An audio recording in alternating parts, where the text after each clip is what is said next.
Special operation की दुनिया बेहद सीक्रेट होती है। एक आंख को नहीं पता कि दूसरी आंख क्या देख रही है। कनाडा में भारत विरोधी आतंकी निज्जर की हत्या के बाद जिस तरीके से तनातनी शुरू हुए, उसको देखते हुए कई सवाल भी हैं। से तनातनी शुरू हुए, उसको देखते हुए कई सवाल भी हैं। क्या मोसाद की शैली पर इंडिया ने देश के गद्दारों और दुश्मनों की खात्मे की लिस्ट बना ली है, जिसमें गोली गोली पर लिखा है खाने वाले का नाम? क्योंकि सवाल सिर्फ कनाडा का नहीं बल्कि पाकिस्तान समेत दुनिया के तमाम मुल्कों में भारत विरोधी गद्दारों का है।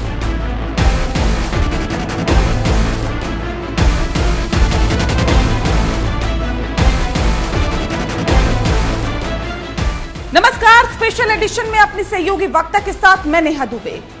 निज्जर से लेकर पाकिस्तान में छिपे पंजवाड़ जैसे आतंकियों की हत्या किसने कराई? क्या इसमें पैटर्न है? देश के गद्दारों को चूहे की मौत मारने का ये काम जो भी कर रहा है वो आज पूरी दुनिया में चर्चा का विषय है। एपीएन के स्पेशल इन्वेस्टिगेशन में आज सबसे बड़ा खुलासा।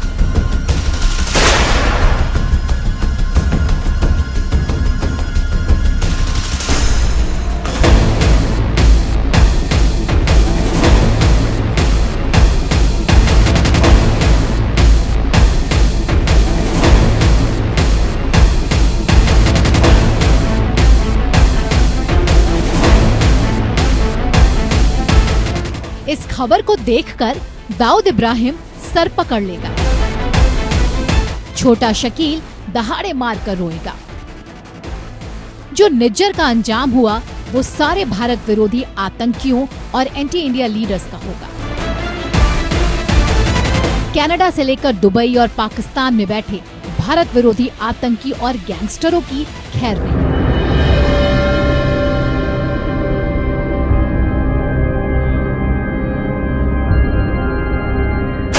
क्योंकि हर बुलेट पर लिखा है उस आतंकी और अपराधी का नाम जिसका होना है भविष्य में काम तमाम।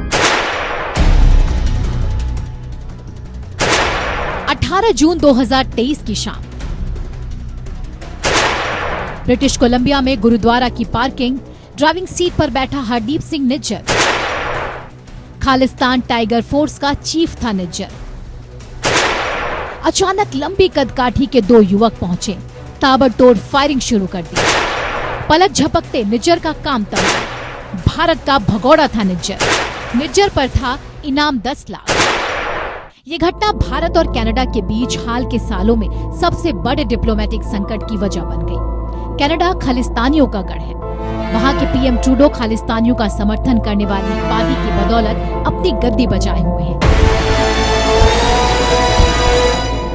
लिहाजा मजबूरी कहिए या कोई और वजह, ट्रूडो ने आनन फानन में भारत पर इल्जाम मढ़ दिया। Over the past number of weeks, Canadian security agencies have been actively pursuing credible allegations of a potential link between agents of the government of India and the killing of a Canadian citizen.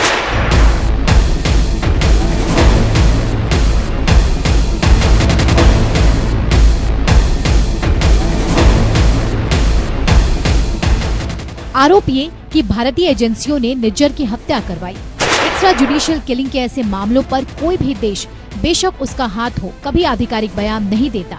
Between agents of the government of India and the killing of a Canadian citizen. Bharat ने Canada के आरोपों को खारिज कर दिया।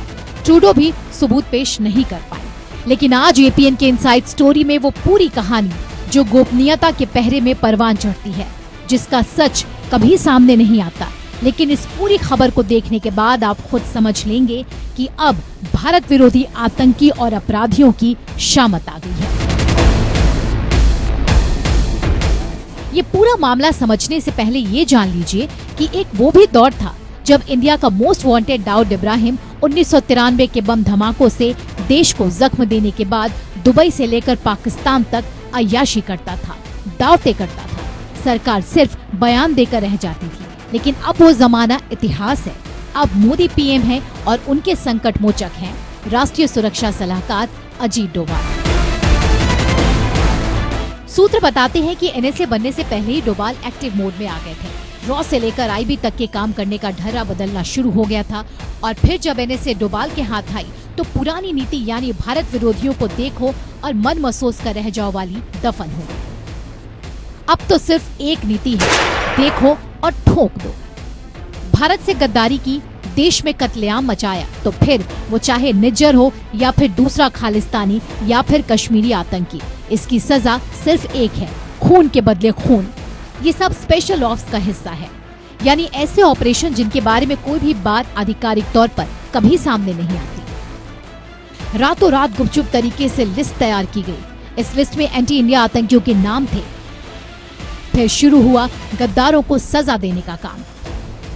हर गोली पर लिखा एक ही अंजाम, सजाए मौत। जो लोग अजीत डोभाल के बारे में सतही तौर पर जानते हैं, उन्हें नहीं पता कि डोभाल एक दौर में आईबी के चीफ थे।